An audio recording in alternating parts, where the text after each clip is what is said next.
Hello YouTube. First off, just like to say a big thanks to Phil480 for giving me a shout out on his channel. Picked up quite a few subscribers through that, so thanks Phil480, and thanks to everyone that subscribed. Just out today on the Urban GS BMW. Thought I'd get it out and give it a run today. Roads aren't too bad, not too bad at all actually. Not too cold either. Perhaps a little bit slippery.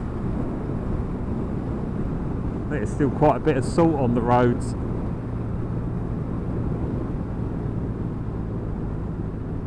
So yeah, it's quite good to get a few subscribers.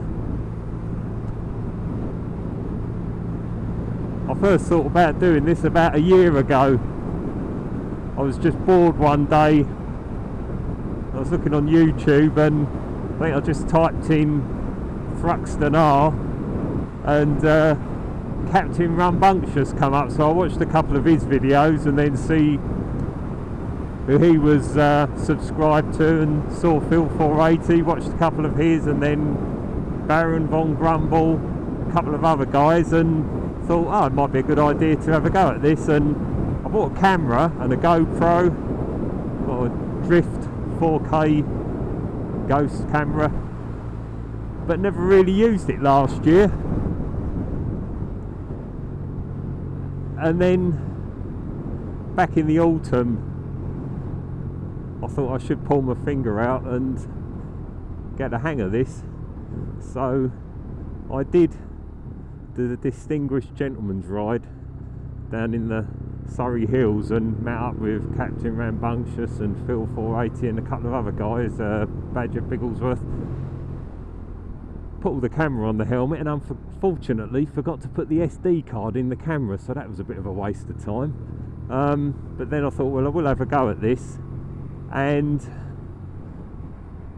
after a bit of messing about, did start to get a few little videos shot. But then the only other thing was the editing, and downloaded an editing program which has made things a bit easier once you learn how to use the program, and I think I am slowly getting there now. So hopefully I've got another month or two where the weather's not brilliant to sort of muck about and try things out, and then once we get into April, get out and do some decent rides. So hopefully this year I want to get up into the Peak District. We're going to do the Woodhead Pass and the Snake Pass, so that should be quite interesting to film. Probably get up onto the North Yorkshire moors, sort of around where they film Heartbeat. Some good roads up there. Definitely want to do a bit of filming up there. Get down into Dartmoor, hopefully do some filming around there and just get out and about and do some riding around. So yeah, should be quite interesting. It's amazing how much time it takes up though doing all the editing to try and get it, you know, get it looking pretty good, which is quite good in a way because it keeps me off of eBay looking at bloody motorbikes to buy. Now hopefully also I probably will be buying one of the new Triumph 1200 Scramblers, the XE models. So I think what I'll probably do with that is obviously do some filming, trying that out from new, and then might do a little bit of filming, putting some of the extras on rather than paying the dealer to do it. It's all fairly straightforward stuff, and yeah, do a bit of a running commentary on how we get on with that over the first 1,000 miles or so. So yeah, I'm just waiting. I think the bike's up where we are. The Triumph dealer has got an open day on the 21st of February when they're doing the big reveal, and then I'm guessing that they're going to have the demo bike ready sort of around that weekend or whatever. So as soon as I get out on the demo bike, I think I'll probably buy one. I mean, the guy said to me in the dealers, he said if I put a £300 deposit on it, if I decide to change my mind, you know, they'd just give us the £300 back, which I am quite tempted to do. So I might go and do that next week, and then hopefully I'll get the bike sort of by April time. Because when I ordered my Thruxton when they first come out, I ordered that in March, no, not March, May time, and they said, oh, you know, it's not going to come, you won't get that till the end of August. But fortunately they had a cancellation, and I got it at the beginning of June, so I was able to get the summer out of it. So hopefully, if I can do that with the Scrambler, if I can get the Scrambler sort of for April time, at least I can get it run in so that, you know, I've got it for the summer. So that's the plan with that at the moment. I've got the 07 GS, the yellow one that's been on the green laning footage. I've got that up for sale on eBay at the moment. The auction ends tomorrow with that, so I'm guessing that's probably going to sell because it's very close to the reserve now, and it's only done 5,500 miles from new, so someone's going to get a good bike there. So yeah, I've got to get rid of that really for a bit of space. So now I'm using the BMW Urban GS for my sort of winter bike, which is a bit of a shame because it's only about 18 months old, if that. But it just means I've got to wash it every time I go out on it. I wash it, and you know, the finish is quite good on these, so as long as I wash it every time while there's a bit of salt around it, it'll be fine.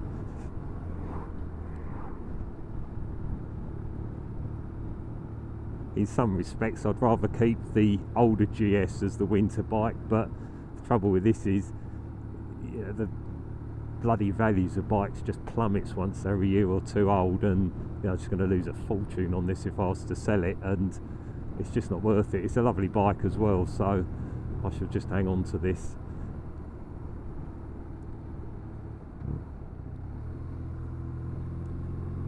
But yeah, looking forward to having a go at this new Triumph. It does look nice. I mean, if it's anything like the Thruxton that I've got, I mean, the performance would be pretty spectacular.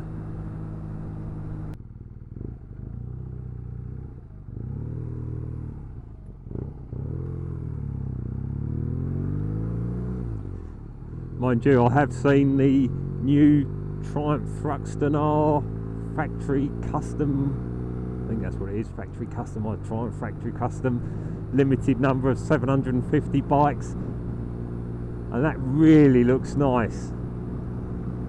But if I was going to get that instead of the Scrambler, I'd really have to get rid of my Thruxton. It'd be pointless having two, and it is expensive.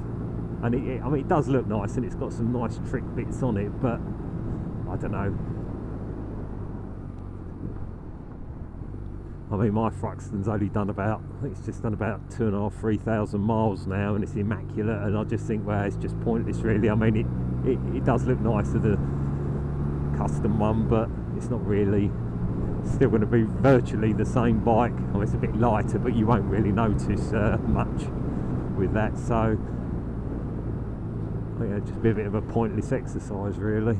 But the Scrambler, yeah, it's a totally different bike, and that does look really, really nice, with especially in the blue.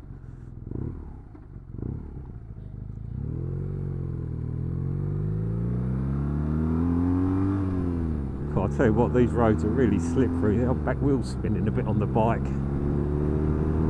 Loads of mud on the roads.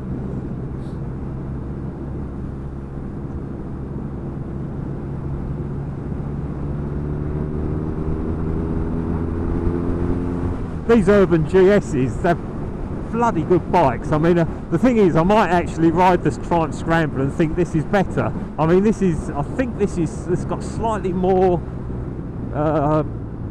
sort of brake horsepower, and I think the torque on this is just slightly more than the new Triumph Scrambler. I mean, this is a great bike, this, so I don't want to sell it.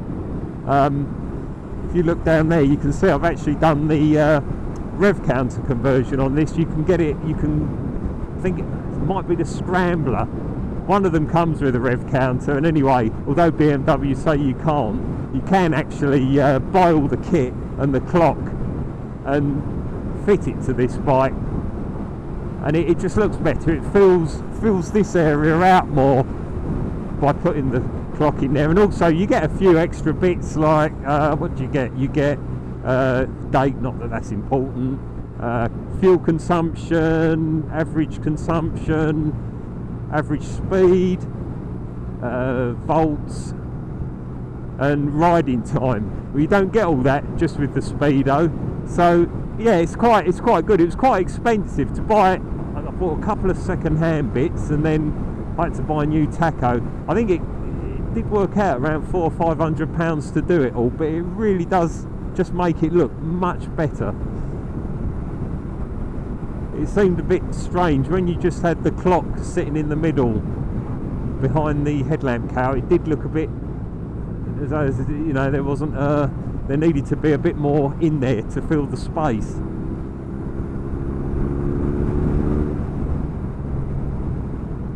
But yeah, these are great bikes. They're so gutsy, and out of the whole range of the R90s, the exhaust on this is a standard exhaust, but it really sounds nice. I mean, you can get sporty pipes for these, but you know, this is loud enough. When you open it up, the little valve in the exhaust opens, and you get a lovely bark.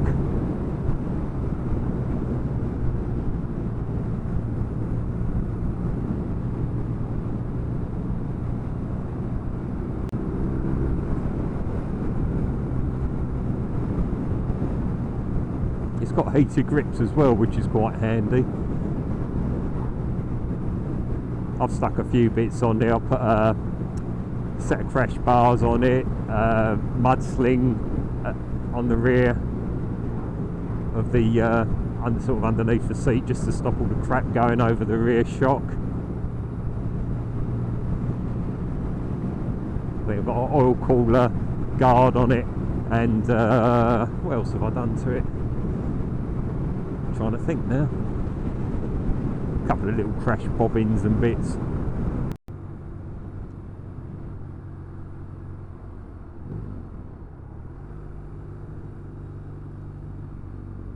And the amazing thing with these, with BMW, which I can't understand, they're actually cheaper to service than Triumphs.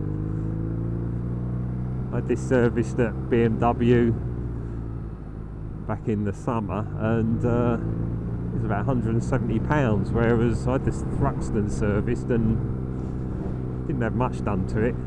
Only had the sort of general servicing done, but that was £223. But I should probably service the Thruxton myself because it's out of warranty now, so I'll probably do that myself now, because I'm not paying 223 whatever pounds just to have really, which is, it's just an oil filter, an oil change. I mean, they actually changed the brake fluid on the Thruxton this last service and didn't manage to get all the air out of the system, and I had to bleed it again myself a couple of weeks later, which isn't great. They managed to chip the seam on the tank when they did something to it, and that really annoys me. And as I can work on bikes and do all that sort of stuff, I've got a decent enough workshop, I sort of loathe paying someone to do something that, well, once years ago I was actually trained to do.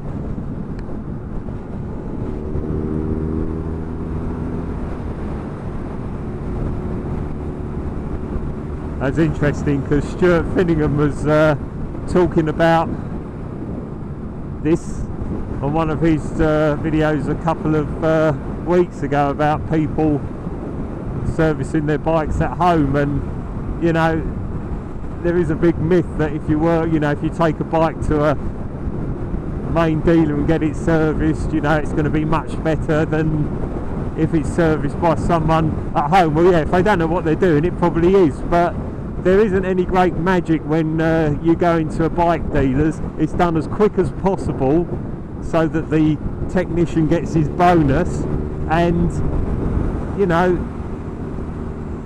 that's it. There's no magic there. The only thing is now with modern bikes is if there are any upgrades on the software for the engine management, they can upgrade it, but you can also take your bike in and pay to have that done if there are any upgrades, but do the rest yourself. And then the only other downside is, yeah, some people don't like buying a second-hand bike unless it's got full main dealer service history. Well, that's a chance you take by servicing it yourself, but I mean, as long as you keep all the receipts for all the oil filters and oil and stuff like that, generally most people, you know, they accept that.